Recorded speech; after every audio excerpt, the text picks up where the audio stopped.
दोस्तों नमस्कार। सब कुछ इतना आसान नहीं है जो नजर आ रहा है। दरअसल इस वक्त तो बहुत बहुत के राजनीतिक भविष्य दांव पर लगे हुए हैं। यह एक ऐसा चुनाव है जिस चुनाव के आश्रय आने वाले वक्त में चाहे वो हरियाणा हो, चाहे वो जम्मू कश्मीर हो, और इसके चुनाव परिणामों का असर आपको महाराष्ट्र और झारखंड में दिखाई देगा ही। यह असर तो दिल्ली और बिहार तक जाएगा। उत्तर प्रदेश भी इससे बचा नहीं रहेगा, जहां पर 10 उपचुनाव होने हैं। तो जरा कल्पना कीजिए, क्या वाकई सब कुछ इतना आसान है? एग्जिट पोल ने कह दिया हरियाणा के भीतर कांग्रेस की सत्ता बनने वाली है। जम्मू कश्मीर के भीतर नेशनल कॉन्फ्रेंस और कांग्रेस का गठबंधन या तो सरकार बनाएगा या सबसे बड़े गठबंधन के तौर पर होगा, यानी सत्ता उसी की बनेगी। इतना आसान नहीं है। इस दौर में खास तौर से जब सबको पता है कि भूपेंद्र सिंह हुड्डा का यह कहीं आखिरी चुनाव ना हो जाए। सबको पता है इस दौर में राहुल गांधी ने जिन मुद्दों को जिस तर्ज पर उठाया, वो मुद्दे कहीं चुनाव परिणामों के आश्रय कुंद ना पड़ जाएं। सबको पता है कि इस दौर में प्रधानमंत्री नरेंद्र मोदी का राजनीतिक भविष्य भी इन्हीं चुनाव परिणामों के आश्रय झूलने तो लगा है। और सभी को पता है कि जम्मू कश्मीर में जो कुछ जिस तर्ज पर हुआ, उसमें देश के गृह मंत्री अमित शाह ने जो बिसात बिछाई, उसकी भी तो अग्नि परीक्षा है।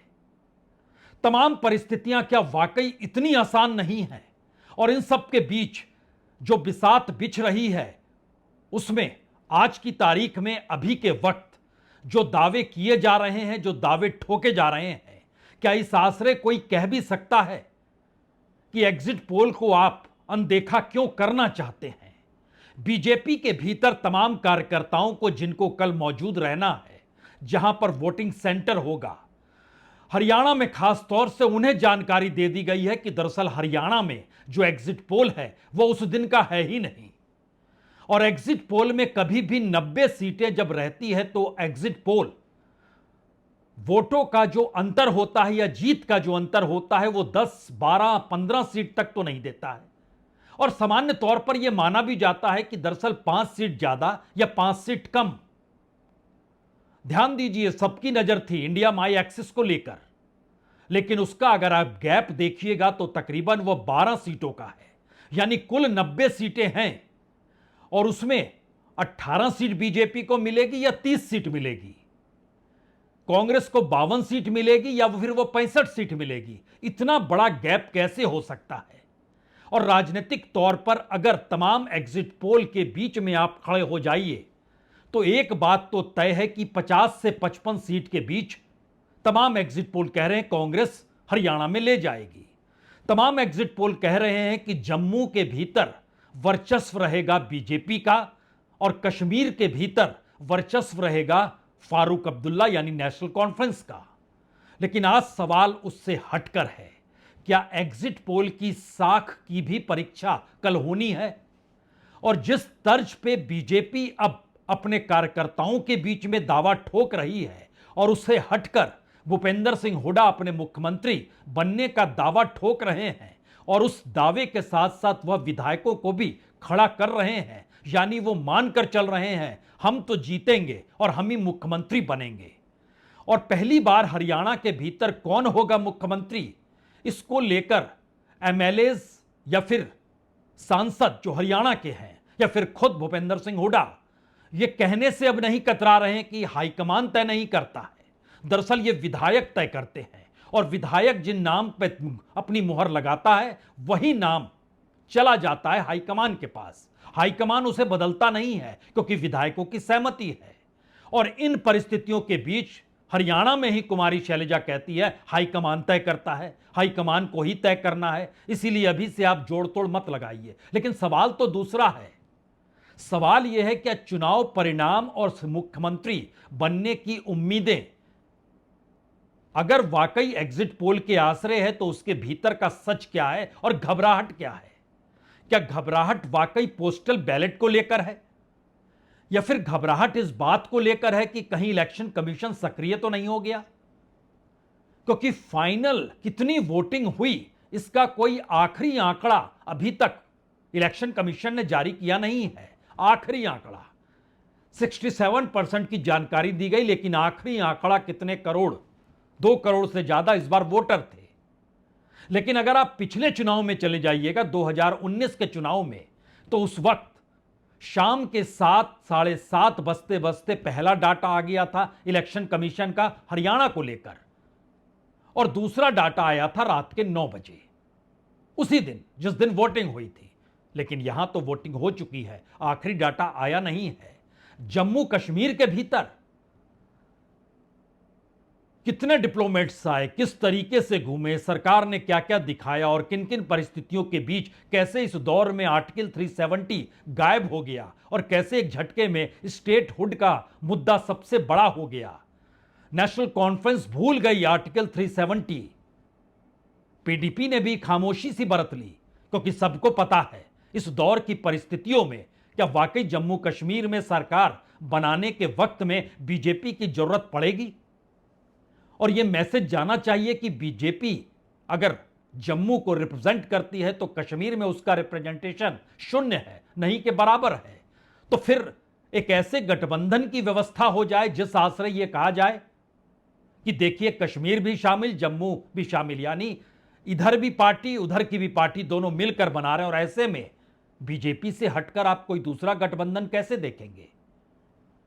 आंकड़ों के लिहाज से आज चीजों को हम समझना शुरू करें, और जिन परिस्थितियों में बात आकर मुश्किल परिस्थिति बता रही है, उसमें जम्मू कश्मीर में 5 जो नॉमिनेट पर्सन होते हैं, जिनको कि सरकार बनाने में उनके वोटिंग को भी गिना जाता है, वह सरकार आकर 5 लोगों को नॉमिनेट करे या राज्यपाल के ये हक में आता है। कॉन्स्टिट्यूशनल प्रोविजन तो राज्यपाल को हक देता है, लेकिन अब सुप्रीम कोर्ट तक जाने की स्थिति में फारूक अब्दुल्ला आ चुके हैं, कह रहे हैं अगर ऐसा हुआ तो मैं सुप्रीम कोर्ट चला जाऊंगा। मैसेज क्या है? मैसेज को समझने के लिए आज एक एक परत को हम आपके सामने खोलते चलते हैं। सबसे पहले बात तो महाराष्ट्र की। महाराष्ट्र की इसलिए क्योंकि संजय राउत महाराष्ट्र में बैठकर यह अंदेशा जता रहे हैं कहीं खेल ना हो जाए, और पोस्टल बैलेट का खेल बहुत बड़ा होता है। तो क्या उसकी आहट उन्हें महाराष्ट्र में भी सुनाई देने लगी? हालांकि वो कह रहे हैं तमाम जगहों पर बीजेपी हारेगी, लेकिन फिर यह सवाल क्यों है? उन्हीं की बात से आज बात को शुरू किया जाए। वो संभाल लेंगे मीन्स घोटाला करेंगे पोस्टल बैलेट में। आप देखिए महाराष्ट्र में क्या है ना, उनकी ताकत है पोस्टल बैलेट में है, तो सबको हमको सतर्क रहना पड़ेगा। हरियाणा बीजेपी हार गई, जम्मू कश्मीर बीजेपी हार गई, महाराष्ट्र बीजेपी हार रही है, और झारखंड भी बीजेपी हार रही है। ये घबराहट और ये अंदेशा क्यों हो चला है? क्या इस दौर में इलेक्शन कमीशन से पूरा भरोसा तमाम पॉलिटिकल पार्टीज का डिगा हुआ है, या कल जो चुनाव परिणाम आएंगे उसको लेकर भी सवाल हर तरीके से उठने वाले हैं? आइए एक एक पन्ने को खोले, और 2 ही तो बड़े पन्ने हैं, एक हरियाणा का पन्ना और एक जम्मू कश्मीर का पन्ना है। जम्मू कश्मीर में सबसे बड़ा पेंच तो यह है, क्या वाकई राज्यपाल अगर 5 विधायकों को नॉमिनेट करते हैं तो 95 की संख्या हो जाती है, और 95 की संख्या का मतलब यह है कि बहुमत के लिए 48 विधायक चाहिए। कश्मीर के भीतर 47 और जम्मू के भीतर 43 विधायक चुनने की स्थिति में परिसीमन के बाद यह तय हुआ। 47 की 47 सीटें नेशनल कॉन्फ्रेंस जीत नहीं सकती है। सामने राशिद इंजीनियर के अपने 5-6 निर्दलीय उम्मीदवारों की मौजूदगी भी भारी है, सज्जाद लोन की 1-2 सीट को लेकर मौजूदगी भारी है, और इन सब के साथ पीडीपी भी 6-7 सीटों को लेकर अपनी मौजूदगी तो दिखा रही है। तो पहला मैसेज तो यही है कि दरअसल अगर नेशनल कॉन्फ्रेंस जीतेगी भी तो वो 25 से 30 सीट के बीच जीत पाएगी, उससे ज्यादा नहीं जीत पाएगी। और इसके ठीक दूसरे अक्ष में आइए, जम्मू के भीतर वर्चस्व की लड़ाई बीजेपी और कांग्रेस के साथ है। कांग्रेस अपने बूते नहीं लड़ रही है, वो नेशनल कॉन्फ्रेंस के साथ गठबंधन कर चुकी है। तो जम्मू के भीतर यह सवाल है, क्या वाकई नेशनल कॉन्फ्रेंस के साथ खड़ी कांग्रेस को वोट दिया जाता या नहीं दिया जाता? और इन सवालों ने उलझा भी दिया, यानी जो लोकप्रियता राहुल गांधी ने बनाई वो नेशनल कॉन्फ्रेंस के साथ जम्मू के इलाके में चुनाव लड़ने पर उसकी तादाद जितनी जीत की होनी चाहिए, क्या वो नहीं हो पा रही है? और बीजेपी अपने तौर पर कह रही है कि हम 30 से 35 सीट जीत जाएंगे। और अगर 30 से 35 सीट जीत रहे हैं तो देखिए, हंग असेंबली के साथ एक नई परिस्थिति बनती है। वो परिस्थिति बनाती है कि दरअसल एक बार फिर बीजेपी अगर पीडीपी के साथ मिल जाए तो भी क्या वो वाकई सत्ता तक पहुंच जाएगी?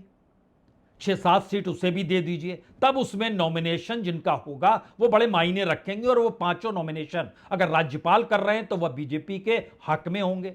और दूसरी तरफ आज पीडीपी ने यह भी कह दिया कि हम समर्थन दे देंगे नेशनल कॉन्फ्रेंस को, और नेशनल कॉन्फ्रेंस की तरफ से फारूक साहब ने भी कह दिया, जी बीते 10 बरस के जो हालात हैं सब कुछ बिगड़ चुका है, सबको मिलकर बनाना होगा, सभी को साथ आना होगा। लेकिन यह तो अभी की स्थिति अभी कहने की जरूरत क्यों पड़ गई? और इन परिस्थिति में जब यह सवाल आया कि 5 नॉमिनेशन विधायक जो होंगे नॉमिनेटेड, उनकी महत्ता इस चुनाव परिणाम पर भारी पड़ जाएगी, तो आमने सामने नेशनल कॉन्फ्रेंस और बीजेपी खड़ी हो चुकी है। इन दोनों की बातें जिस तर्ज पर निकल रही है वो बहुत साफ बता रही है कि यह बड़ा मायने रखता है। और पहली बार बीजेपी अपने कार्यकर्ताओं को कह रही है कि देखिए, इस बार पहली बार आपको एक हिंदू मुख्यमंत्री मिलेगा जम्मू कश्मीर का। गठबंधन किसी के साथ हो, लेकिन इससे पहले के गठबंधन में आपने महबूबा मुफ्ती के साथ रहकर देखा, लेकिन अब पहला मुख्यमंत्री हमारा होगा और हमारी सीट 35 के करीब तो होगी ही। अब इस मैसेज के इर्द गिर्द सबसे बड़ी बात यह हो गई कि आखिर यह नॉमिनेशन वाला मामला पूरे चुनाव पर भारी पड़ गया। सुन लीजिए दोनों की बात। पहले तो गवर्नर साहब जो हैं, लेफ्टिनेंट गवर्नर साहब, उनको इससे दूर रहना चाहिए, क्योंकि अब गवर्नमेंट फॉर्म हो रही है। ये गवर्नमेंट का है कि वो नॉमिनेट किसको करेगी, और नॉमिनेट करके गवर्नर साहब को, लेफ्टिनेंट गवर्नर साहब को भेजेगी। That is a normal procedure. ये क्या करना चाहेंगे मुझे नहीं पता, मगर अगर अन्य ऐसा कदम उठाया, हम सुप्रीम कोर्ट पर जाएंगे। फिर हुकूमत बनाने का फायदा क्या है? अगर लाट साहब भी यहाँ रहेंगे तो हुकूमत का फायदा क्या है? We have to fight against all those. संवैधानिक व्यवस्था क्या है इस पर डिपेंड करता है, क्योंकि पहले होगा उनकी कन्वीनियंस के कारण या किसी की कन्वीनियंस के कारण ही होगा, और ये कॉन्स्टिट्यूशनल मैटर है, और एलजी साहब उसके लिए अथोराइज्ड जो कॉन्स्टिट्यूशनल हेड हैं, उन्हीं का ही प्रेरोगेटिव है। तो ये जो स्पष्ट है, कांग्रेस तो इस प्रकार खामखा मुद्दा बना के लोगों को जो है उनके अटेंशन को जो है अपनी तरफ खींचने की कोशिश कर रही है, और उनकी ये बौखलाहट भी है क्योंकि वो हारे हुए हैं, तो हारे हुए उसका जो है उस सारी चीजों को मद्देनजर रखते इस प्रकार की बातें कर रहे हैं। तो नेशनल कॉन्फ्रेंस के फारूक अब्दुल्ला, बीजेपी के निर्मल सिंह, दोनों की बातें एक दूसरे से टकराती है, और यह सवाल भी खड़ा करती है कि आखिर जम्मू कश्मीर के चुनाव परिणामों पर 5 नॉमिनेटेड विधायक कितना असर डालने वाले हैं। लेकिन इन सब के बीच राशिद इंजीनियर भी यह कहने से चूकते नहीं कि दरअसल कोई जीते कोई हारे, सरकार तो किसी को बनानी ही नहीं चाहिए। इन्हें सरकार तो तब बनानी चाहिए जब यह केंद्र पर दबाव डालें कि पहले आप पूर्ण राज्य का दर्जा दीजिए, उसके बाद ही हम सरकार बनाएंगे। और खुद राशिद इंजीनियर अब यह कहने से चूक नहीं रहे कि फारूक साहब ने कहा था कि दरअसल यहां पर जो भी सरकार चुनी जाएगी, अगर स्टेटहुड नहीं होगा तो उसके पावर म्युनिसिपल कॉरपोरेशन वाले होंगे, यानी आप स्टेट को संवार कैसे सकते हैं। और यहीं पर सबसे बड़ा पेंच है कि क्या वाकई नेशनल कॉन्फ्रेंस और बीजेपी एक साथ मिलकर, एक साथ आकर एक नई बिसात बिछाएं और जम्मू कश्मीर को नए राज्य के तौर पर दोनों तरफ से ठीक करने में यह कहकर लग जाएं कि अलग अलग राह चलेंगे तो स्थितियां नाजुक रहेंगी। यह सवाल इसलिए भी बड़ा है क्योंकि इस दौर में राहुल गांधी जिन बातों को रखते चले गए, उसमें निशाने पर बीजेपी और आरएसएस रही, उसमें निशाने पर प्रधानमंत्री मोदी की कॉरपोरेट नीतियां रही, उसमें निशाने पर इस देश के भीतर में जो हाशिए पर पड़े लोग हैं उनके साथ खड़े होकर एक समाजवादी नारा देने की स्थिति में खुद राहुल गांधी आए। इस देश के भीतर में नफरत का जिक्र करते वक्त फारूक साहब खुलकर साथ खड़े हुए दिखाई दिए। और इंडिया गठबंधन के भीतर तो पीडीपी की मौजूदगी भी और नेशनल कॉन्फ्रेंस की मौजूदगी भी, तो क्या एक नई परिस्थिति इस चुनाव के बाद जम्मू कश्मीर में बन सकती है? यह सवाल तो है। और इस सवाल के अक्स तले जेल से निकले हुए राशिद इंजीनियर, जिनकी जमानत 2 तारीख को खत्म हो गई थी, लेकिन एक झटके में उसे बढ़ाया गया और यह माना गया कि अगर बढ़ेगा नहीं तो अगर वो जेल में रहेंगे तो बाहर की राजनीति को साधने में वह असफल हो जाएंगे, क्योंकि उनके तो निर्दलीय विधायक है, चुनाव चिन्ह सबका एक है नहीं, पार्टी उस रूप में मान्यता पाकर सब कैंडिडेट्स को खड़ा कर नहीं पाई, तो उनकी जमानत को बढ़ा दिया गया 12 तारीख तक, यानी 8 को रिजल्ट आए और उसके बाद के वे घटनाक्रम में वो देखे, समझे, परखे। यह एक ऐसी सियासी बिसात है जिसको जम्मू कश्मीर के लोग बहुत महीन तरीके से समझ रहे हैं कि क्या होगा कोई नहीं कह सकता है। वो चाहे जम्मू का बड़े से बड़ा पॉलिटिकल कमेंटेटर हो या कश्मीर के भीतर का कोई पॉलिटिकल कमेंटेटर हो, कोई कहने की स्थिति में नहीं है। शायद इसीलिए राशिद इंजीनियर इन बातों का जिक्र कर रहे हैं कि जब तक स्टेटहुड हमें ना मिले, कोशिश करें कि नई सरकार तब तक ना बने। अगर मेजॉरिटी भी मिलेगी, चाहे किसी अकेली पार्टी को मिले, अलायंस को मिले, या इंडिपेंडेंस का सपोर्ट चाहिए या किसी और का सपोर्ट चाहिए, तो अच्छा रहेगा कि अगर ये सारी पार्टियां एक पॉइंट पर फोकस करके यूनियन गवर्नमेंट पर ये कहते हैं कि आप स्टेटहुड वापस दे दीजिए, इलेक्शन हो गया।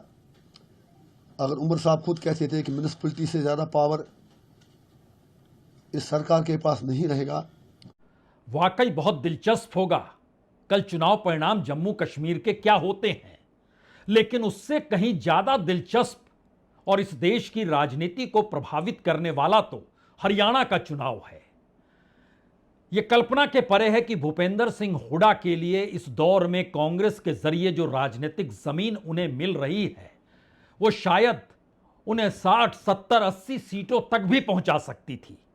लेकिन फिर ऐसा क्या हो गया कि एग्जिट पोल जब निकल कर आया तो एवरेज 50 से 55 सीट के भीतर वो अटक गए।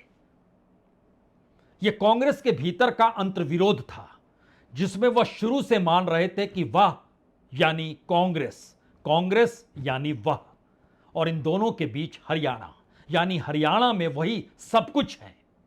इसी आश्रय टिकटों का वितरण, इसी आश्रय राजनीतिक बिसात बिछाना, और इसी आश्रय इस दौर में कुमारी शैलजा का सवाल हो या सुरजेवाला का सवाल हो, उलझने बढ़ती गई। राहुल गांधी को हाथ मिलवाने मंच पर दिल्ली से चलकर पहुंचना पड़ा।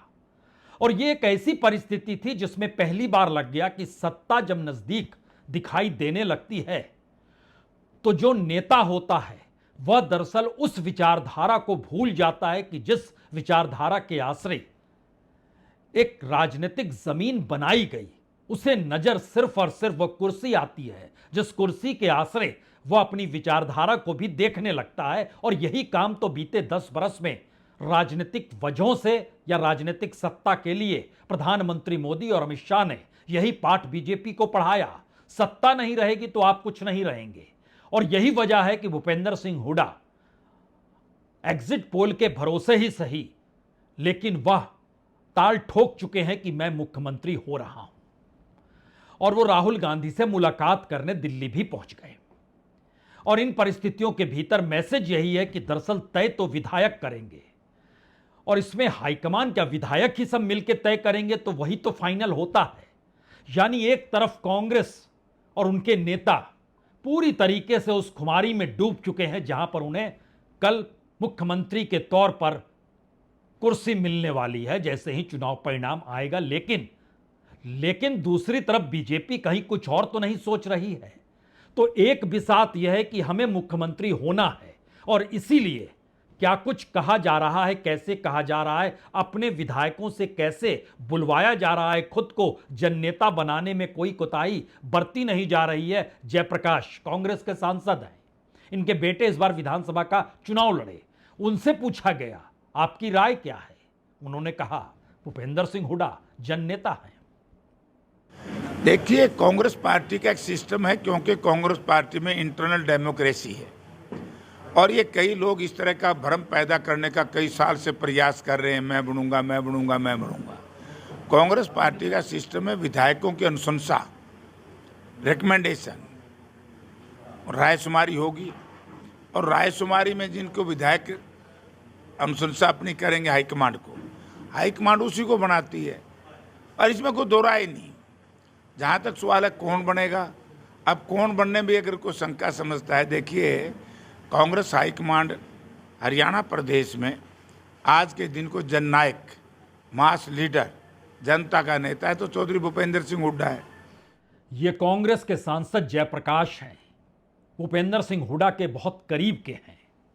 लेकिन सवाल है कि दूसरी तरफ बीजेपी ये मानकर चल रही है कि तकरीबन 25 से 30 सीटों पर जो पूरा वोटिंग पैटर्न था वो बहुत साफ तौर पर कोई नहीं कह सकता है कि कांग्रेस वहां पर जीत जाएगी।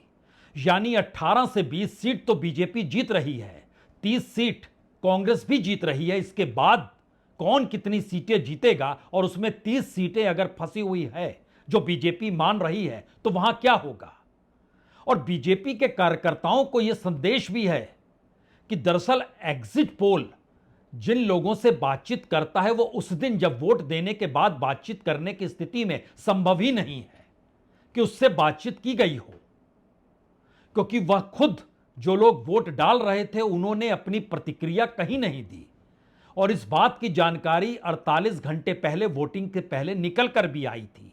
और ध्यान दीजिए, हरियाणा के चुनाव का ऐलान होना, उम्मीदवारों के नामों का ऐलान होना, उम्मीदवारों के नामों की वापसी होना, निर्दलीय जो खड़े हो गए बागी होकर उनके खिलाफ कांग्रेस के भीतर से कार्रवाई होना, और उसके बाद शैलजा का रूठना, शैलजा और भूपेंद्र सिंह हुड्डा के भीतर टकराव की परिस्थिति का आना, और उसके बाद राहुल गांधी का दोनों को मनाने जाना, फिर रोड शो निकालना, इतनी परतें हैं कांग्रेस के भीतर कि ये परतें बहुत साफ तौर पर बताती है कि दरअसल चुनाव शुरू से लेकर आखिर तक कई रंग में रंगते चला गया, बदलते चला गया, उसकी रंगत बदलती चली गई। तो एग्जिट पोल के आश्रय मत जाइए, यह संदेश बीजेपी के कार्यकर्ता या एमएलए का चुनाव लड़ रहे नेताओं को है। और उनकी तरफ से यह संदेश दिया गया उन्हें कि आपको कल डटे रहना है। यह डटे रहने वाला मामला जो है यह राजनीतिक तौर पर कांग्रेस के भीतर भी है। कल आपको कोई कोताही नहीं बरतनी है। लेकिन इन सब के बीच जो सवाल जयप्रकाश सांसद जो कांग्रेस के उनसे पूछा गया, वही सवाल भूपेंद्र सिंह हुड्डा से भी पूछा गया और उनका जवाब भी सुन लीजिए मुख्यमंत्री को लेकर। सर, नायाब सैनी ये कह रहे हैं कि 8 तारीख को जब नतीजे आएंगे उन पर तमाम रिपोर्ट है कि जनता जवाब देगी और कांग्रेस कहेगी कि ईवीएम खराब है। सर, इसको लेकर क्या कहेंगे?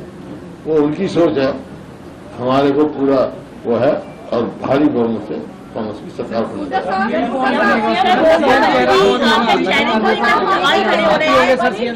मुख्यमंत्री कौन होगा? मुख्यमंत्री को लेकर बड़ा सवाल है। कोई सवाल नहीं है, कांग्रेस में कोई सवाल नहीं होता। मुख्यमंत्री का सवाल यह है कि विधायकों के मत जाने जाएंगे और हाईकमांड फैसला करेगी, जिसको फैसला होगा सबको मान्य होगा। अब हुड्डा जी मुख्यमंत्री बनने को बेताब है, लेकिन हकीकत क्या है राजनीतिक तौर पर इन्हीं नेताओं को लेकर? पहली हकीकत तो यह है कि बीजेपी आखिरी वक्त तक, यहां बीजेपी नहीं कहें बल्कि दिल्ली की सत्ता जो प्रधानमंत्री मोदी और अमित शाह संभालते हैं, उनके लिए तमाम विचारधारा चुनावी जीत के साथ जुड़ी हुई है। और उन दोनों को इस बात का एहसास है कि हरियाणा की हार और उसके बाद महाराष्ट्र की हार पूरी की पूरी बीजेपी की रंगत को बदल डालेगी, क्योंकि अध्यक्ष उनके अनुकूल का होगा नहीं। और लेकिन अगर वह चुनाव जीत जाते हैं तो फिर बीजेपी को कैसे चलाना है या कहें कैसे किस दिशा में ले जाना है, यह सब कुछ वही तय करेंगे। और यहां पर आरएसएस भी बहुत ज्यादा बोल नहीं पाएगी, जो इस दौर में संकट महसूस कर रही है और हिंदुत्व का राग दोबारा से अलापना उसने शुरू कर दिया है। तो पहला सवाल तो यह है, जिस पॉलिटिकल पार्टी की पहचान ही चुनावी जीत हार से जुड़ी हो और चुनावी रिजल्ट के दिन, रिजल्ट से पहले की उसकी खामोशी किसी तूफान की आहट तो नहीं है? यह पहला सवाल है। और दूसरा सवाल, इस दौर में क्या एग्जिट पोल के आसरे जो ताना बाना राज्यों के चुनाव परिणाम को लेकर बुना जा रहा है और उसमें जब इतने बड़े गैप के साथ 10 से 15 सीटों के गैप के साथ हर एग्जिट पोल आ रहा है, तो क्या एग्जिट पोल वाले भी ये मान चुके हैं कि दरअसल उनकी अपनी क्रेडिबिलिटी दांव पर है? क्योंकि जब चुनाव छत्तीसगढ़ में हुए, मध्य प्रदेश में हुए, राजस्थान में हुए, तेलंगाना में हुए, वहां के एग्जिट पोल डगमगाते हुए तो दिखाई दिए, खुलकर डगमगाए। राजस्थान और छत्तीसगढ़ तो खास तौर से, मध्य प्रदेश भी आप कह सकते हैं, और मध्य प्रदेश को देकर राहुल गांधी ने कहा भी था वहां अंडर करंट कांग्रेस के लिए है, लेकिन स्थितियां बदल गई एक झटके में जब चुनाव परिणाम सामने आए। तो क्या दूसरा सवाल एग्जिट पोल के तौर तरीकों को लेकर है, या इस दौर में नेता तो छोड़ दीजिए, जनता भी इस हकीकत से वाकिफ हो चुकी है कि वह अपनी धड़कनों को एग्जिट पोल करने वालों को सुनने दे या ना दे? तो दूसरी परीक्षा उसकी भी है। तो सत्ता की परीक्षा है, एग्जिट पोल करने वालों की परीक्षा है, और तीसरी परीक्षा इस दौर में शायद लोकतंत्र की है, डेमोक्रेसी की है। और ध्यान दीजिए, राहुल गांधी जिस बात का जिक्र कर रहे थे बीच बीच में, वह जब ये कहने पर आए कि हम आपको ये रेवड़ियां बांटेंगे, आप हमें वोट दे दीजिए, तब वो भटकते हुए दिखाई दिए। जब तक वो जिक्र संविधान का करते हैं, हाशिए पर पड़े तबके को मुख्यधारा में लाकर उनको उनके अधिकार सौंपने का जिक्र करते हैं, तब ये बात आती है कि दरअसल ये राजनीति कितनी सड़गल चुकी है और इसके समानांतर एक व्यक्ति लड़ाई लड़ रहा है। लेकिन अगर राहुल गांधी उन्हीं रेवड़ियों का जिक्र करके वोट मांगते हैं तो स्थितियां अनुकूल लगती नहीं, और शायद यह चुनाव इसीलिए इतना महत्वपूर्ण हो चला है कि फिर अगर चुनाव हार गए तो उनकी बातों को लेकर भी कौन कितना गंभीर होगा। इस सवाल पर चर्चा कल की जाएगी, जरूर की जाएगी, क्योंकि यह देश एक विकल्प देख रहा है। यह देश चाह रहा है कि वह अंगड़ाई ले, परिस्थितियां बदले, और इन बदलती हुई परिस्थितियों के बीच में मौजूदा सत्ता खड़ी है, कोई इससे आंख मूंद नहीं सकता है। और शायद यही वो वजह है कि आज की शाम और कल की सुबह बड़ा फर्क होगा। इंतजार तो कीजिए, बहुत कम वक्त है। बहुत बहुत शुक्रिया, बहुत बहुत शुक्रिया।